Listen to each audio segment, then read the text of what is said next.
Hello po mga kamams. Hi and hello everyone. Welcome to my mini vlog. Oh sus, wow, ang taas mini vlog daw.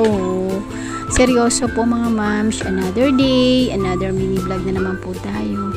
So heto na nga po, maaga pong gumising in person ang Mamshi Jobs nyo kasi magpiprepare na po ko sa aking gagawing order ng puto kutsinta at mga kakanin and belao.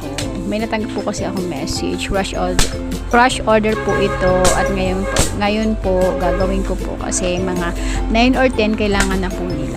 So ito na nga po, nagsisibak na ako ng kahoy. Nagsisibak po ako dyan ng kahoy. Yes, Mamshi, sa kahoy ko po lulutuin yung bakanin. Kasi po natatakot po ako. Ako lang ba yung natatakot na sa butane or kahit na anong forms ng may gas kasi natakot ako sa sabog-sabog. Ito na nga po, prepare ko na po yung mga ingredients na gagamitin ko. Ito po yung para sa puto ko. At yun na nga po, back to ano naman tayo. Ninebrus po kasi ako basta kapag kalan na po yung pinag-uusapan yung sabog-sabog. Kaya po kahoy po yung ginagamit ko. Ito po, hinahalo ko na po yung aking gagamitin para po sa aking gagamitin puto cheese at sinasalin ko na po ito at sinasala para po smooth and maganda po yung ating puto, malambot. So ito na nga po. Sa mga hindi pa po nakakaalam, ako si Mamshi Jobs pala, gumagawa po ako ng mga kakanin. Kung gusto nyo pong umorder, mag-message lang po kayo sa aking Facebook page na Joby Hoyohoy. Gumagawa po ako ng mga kakanin sa bilao, puto cheese, kutsinta, sapin-sapin, moron, suman, palitaw, at saka may nakalimutan ba ako, at marami pa pong iba.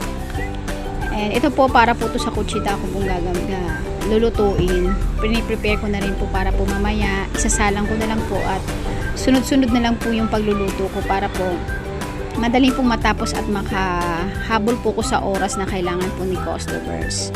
Kaya ito po, inahalo ko na po siya. Ito po yung para sa kutsinta po. Sa bilao po to ha, kutsinta and puto cheese in bilao. At yun na nga po mga mams, salamat po sa lagi pong panunood ng mini vlog ko. Dito lang po muna, and dito lang po muna mga mams kasi magpe-prepare pa po ako sa aking pagluluto. Marami pong salamat sa aking panunood palagi. God bless po sa ating tanan, sa ating lahat, sa ating tanan. Thank you and God bless.